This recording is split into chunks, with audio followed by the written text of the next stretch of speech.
Good morning, my dear children. Welcome back to online classes by Latest Scholars Public School. This is Shilpa Patil here.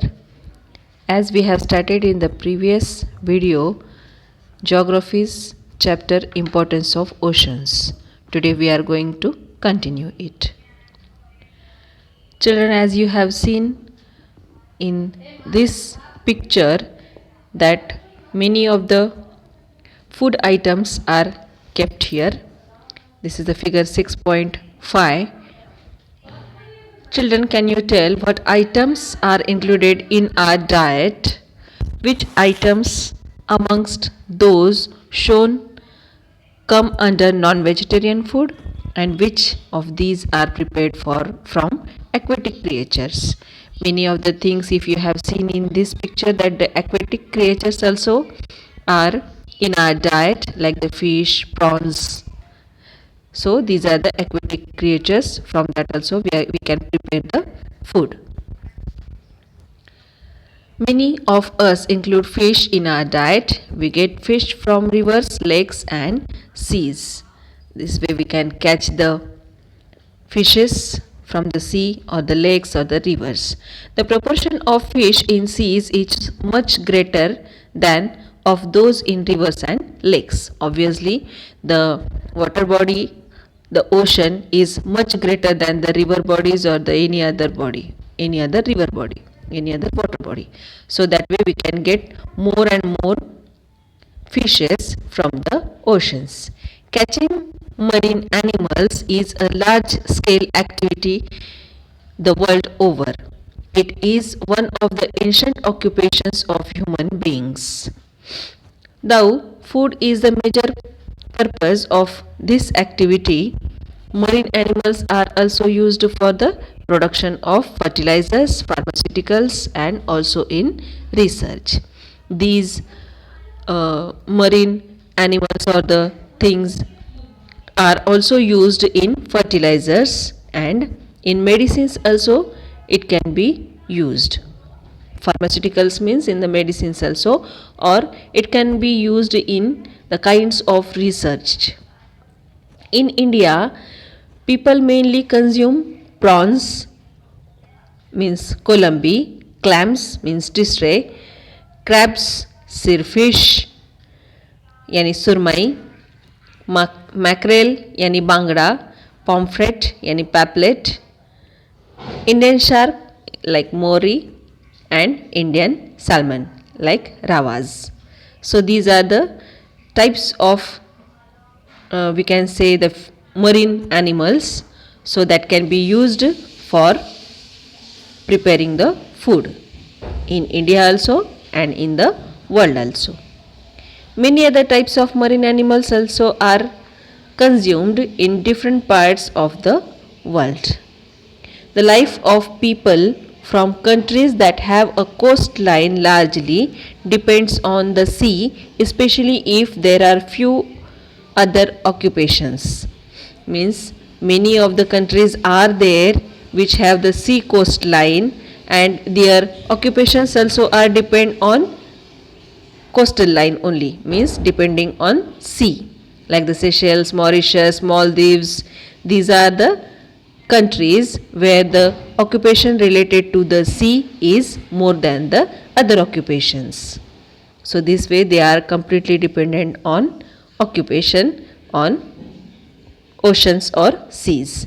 Here you can do, children, that the oceans and climates are given here. Some places are there on the from the particular country, like the China, the place is Beijing, Turkey, Istanbul, Spain, Madrid, like this. Here it is given the minimum or maximum temperature, and you have to take out the difference between this temperature, means the range of temperature you have to take it out. You have to do by your own. This table records the maximum and minimum temperatures from the some places located between 30 degree and 40 degree north parallels. Study the table and do as directed. You have to calculate also the difference between the mean, maximum and minimum temperatures and write it in the last column. From this table, highlight the rows for the places having a range of temperature over 10 degrees Celsius with red color. Here are the different types of colors given for the particular table. So you have to read it and have to do and send on my personal mobile number. It is compulsory to all. I'm seeing that many of the students are not watching the videos also. So for them I am telling you children, your result is depend on this exam only.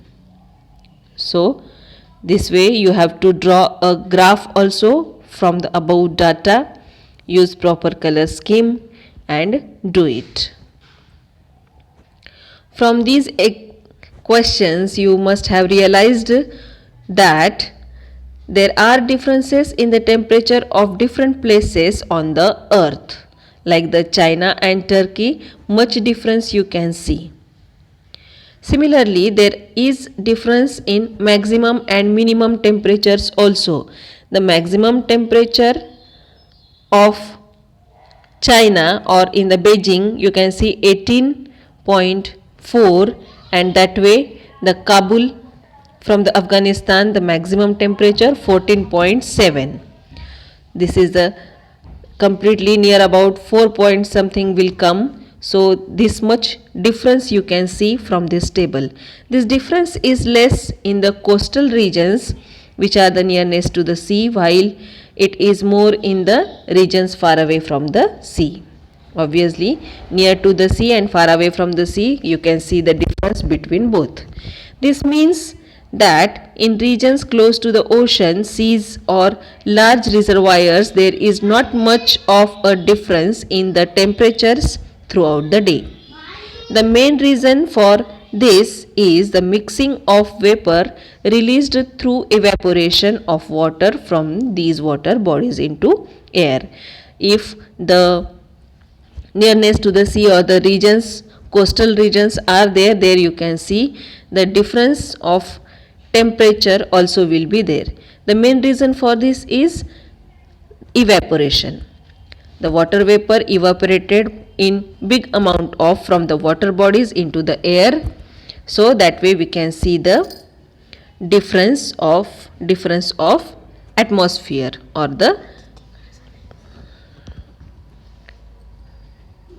this vapor in the air absorbs and stores the heat released from the land. Hence the temperature in the coastal areas remains equable. You have studied that the equatorial region receives near perpendicular sun rays. Here you can see the perpendicular sun rays from the equatorial region will come. As a result, these areas get more heat, whereas the polar regions receives highly slant rays. Here you can see once again the slanting rays from the sun rays will come to the north pole or the south pole, that in comparison of equatorial region.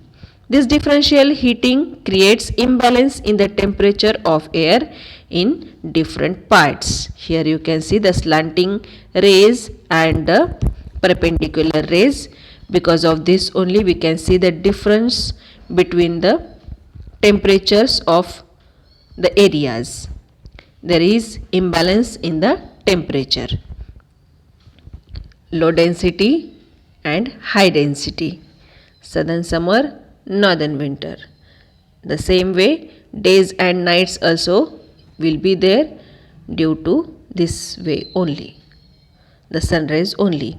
This led to the formation of belts of high and low pressure on the earth. Wind blow due to the pressure differences in these belts. These winds are called planetary winds. We have studied this in the previous chapter also. Planetary winds. These winds move the oceanic water in the form of currents. These currents are warm currents and cold currents. If you remember the warm currents and cold currents in the previous chapter, we have learnt This means the ocean currents move from the equatorial region to the polar regions and from the polar regions to the equatorial region like this. 5.6, this is the figure of the chapter number 5. So we have learnt it in the previous chapter also, but once again I am telling you, this leads to the redistribution of heat on the earth. The cold currents moving towards the equatorial region make the temperature of coastal areas in that zone milder, whereas the warm currents coming in the colder region cause temperatures in the coastal areas to rise. The blue colored are cold current and red colored are the warm current from the equatorial region to the north and south pole and from the north and south pole to the equatorial region. The oceans act as a controller. Here you can see the types of ocean currents, warm ocean currents and cold ocean currents. Those currents which flow from the equatorial regions towards the poles, which have a higher surface temperature and are called warm current. They bring warm waters to the cold regions. Here you can see the red colored warm water to the cold regions. So the cold ocean currents also are there. Those currents which flow from polar regions towards equator have a lower surface temperature and are called cold currents. They bring cold waters into warm waters. This you can write in the notebook also. This is the figure 5.6, the same way as I show you. The oceans act as a controller of the global temperature in the two ways described above. The oceans have a vast expanse, therefore huge amount of vapor get created. This process goes on continuously it goes on. From this vapor the earth gets rainfall. If you have seen the water cycle, that way you can understand the water vapors goes up and again it comes in the form of rain on the earth. Oceans are the source of rains. The rainwater flows through rivers and streams. This is the water cycle by which you can understand.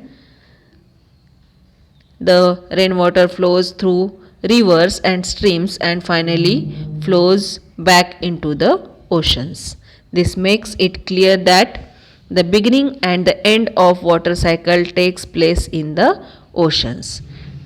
Means from the ocean only, in the big amount of water vapors goes up high and again it will come down in the form of rain. The rainwater which can be flow from the rivers, lakes, that again it at last comes to the oceans only. Means the beginning of the water from the ocean only and at last the water comes or meets to the ocean only. Do you know, children, as the regions close to the sea have an equable climate, the density of population is high in these areas. The coastal regions have always attracted man due to its climate, abundance of food and various products obtained from the sea. That way wherever the coastal areas are there, occupations also can be get in big amount of, and that way in abundance of food also can be get. I hope all of you understand, children. If you didn't understand, watch the video again and again and try to answer these given question in this chapter. Thank you very much for watching it.